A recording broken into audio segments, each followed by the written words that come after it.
How you doing? Joshua here with I Cut Grass. It is Sunday, June the 25th, 2017. I wanted to take a minute today to share with you something that happened to me recently and also happened a few years back. Hopefully, if you have an opportunity to see this, you may be able to prevent this from happening to you, or maybe it happened to you as well, and it can kind of refresh your memory and get you back on your, on your toes, so to speak, and that's theft. I've been fortunate so far. My business is 10 years old. Nobody's stolen anything from me overnight, but I have had a situation. Something came up last week, and then again, maybe 2 or 3 years before that, that I'm going to share with you. Last week, what happened, real simply, is one of my guys was out mowing grass for a customer, and this particular customer he was cutting grass for, his neighbor has an older man that sits out on the porch all the time, just hangs out. Well, while my guy was out cutting the backyard, he comes around to the front and notices that one of the 30-inch mowers is in the middle of the street. And what had happened is a kid had come by, gotten it off the trailer, and was getting ready to walk down the street with it. And then the neighbor, fortunately, was out there and said, "Hey, I'm going to call the cops on you," and the kid took off. So we dodged a bullet on that one. I'm not a real big fan of my 30-inch mowers anymore. I don't think they have enough power, but I still don't. I want to get as much life out of them out of them as possible. So I'm glad that that didn't happen, or that the kid wasn't able to take off with it. Now, time before that, 2 or 3 years ago, on a Saturday, I went out and bought a pair of high-power trimmers, very expensive, a high-power blower, a high-power mulch bed redefiner, a couple other chainsaws. That following Monday, we go to a job site. I got a truck there, guys come around the corner, and they see a guy in the back of a van taking stuff out of our trim or out of our trailer and putting it in his van. And by this time that they see him, they take off. The guy drives off. Now, a couple of things here. First, you want to know that if you have people working for you on your behalf, you don't want them chasing people down, beating people up, shooting them. That initial reaction is probably very common for many people, but the reality is that, let's say that they catch up and they beat somebody up, you can be in trouble for that. Or if they have a gun, they shoot at somebody and they kill an innocent bystander, you can be in trouble for that. And we got insurance to help out in these situations. And yeah, it still sucks when you have to file a claim, but you live to see another day. So the goal in avoiding this kind of stuff, number one, is to try to park in an area where you can see your vehicle, and that's not always going to be the case that you're going to be able to do that. But secure your equipment down, maybe with a lock or aviation line, so that it's not too difficult for you to get access to that equipment throughout the day, so you're not losing time, but it's enough of a distraction to discourage somebody from taking something from you.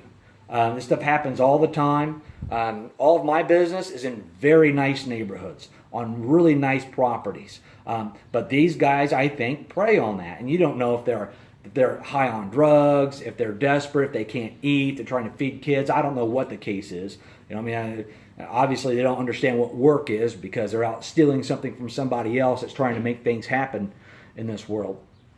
So something else to consider, and I've done this on one of my trucks, and I'm still in a test mode with it, and I'll probably decide in the next 3 to 4 months if I'm going to put it on the rest of the fleet, is a dash cam, a front dash cam and a rear dash cam. I also put my phone, which is what I'm recording this video on, up in the dash so it can keep an eye on me.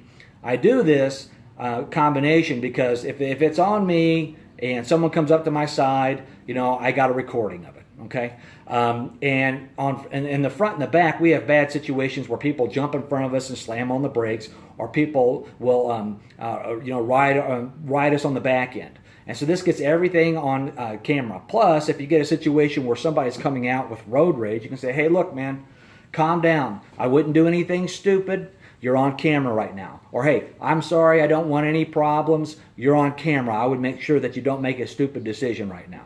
Or say whatever you want to say, but you got that recording down. And another thing to do too, a lot of people do this, they get this stuff set up and they don't know how to use it. So when it's important, when they've had an accident, they don't even know if they recorded the video, And then if they did record it, they don't know how to play it back so the police officer can see it. So there are little things like that that will help you. I would make sure that you do not keep money in your truck, because these guys that are driving by and doing this, they can hit you that way.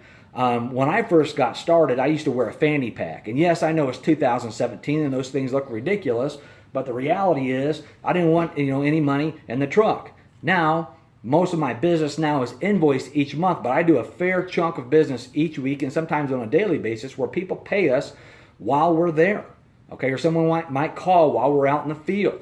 So you got to figure out what works best with you. These are just ideas, and I'm sure there's somebody out there who has probably a really bad experience or something that they could share. But just know that this happens to everybody. If it's happened to you, you can recover from it. Hopefully you have insurance. But if you don't, set yourself up in such a way that when you get equipment, that you can secure it the best way possible.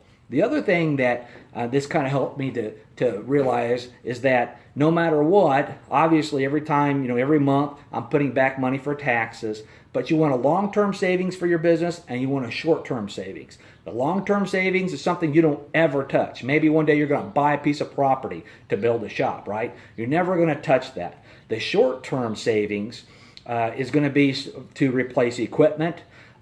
Maybe you blow out a tire, which I saw a video, someone did that recently, and that happened to me a couple years ago too. Whatever it may be, maybe you want to buy t-shirts. And then a third savings account is tax money, okay? Now, that might sound like a lot of savings accounts, but we're trying to protect ourselves from loss, and it's a percentage. So it's a little bit from each payment. It's not a whole lot. You're not going to notice the difference, okay? And if you can't do that right now, get yourself into a position where you can, so that way, if crap happens, it doesn't put you out of business. Because let's face it, there's some things that could happen that could put us out of business. Fortunately, I've been doing this for 10 years. I can sustain a couple major losses without, any immediate headaches. But that's where you want to be too.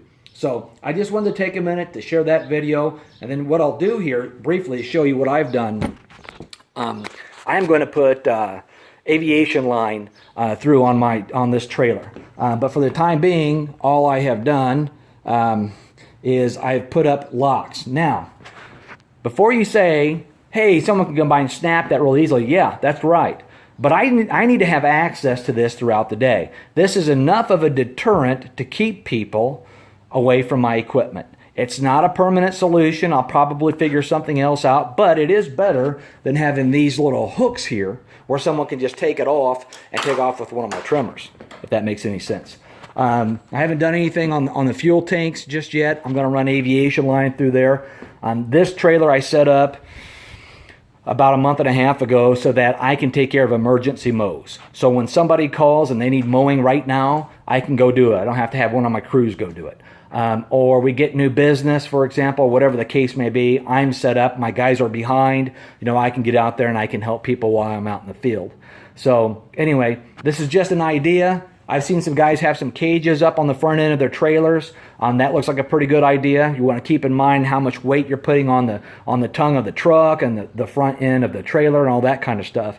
But keep yourself in a position so that you're thinking of the long-term success of your business, that you're retaining your equipment, and that you're not losing it to theft. I hope you don't get this. If you have not had this happen to you, I hope it never happens to you because it's a violating feeling. Anyway, good luck with the rest of the season. Thanks for watching.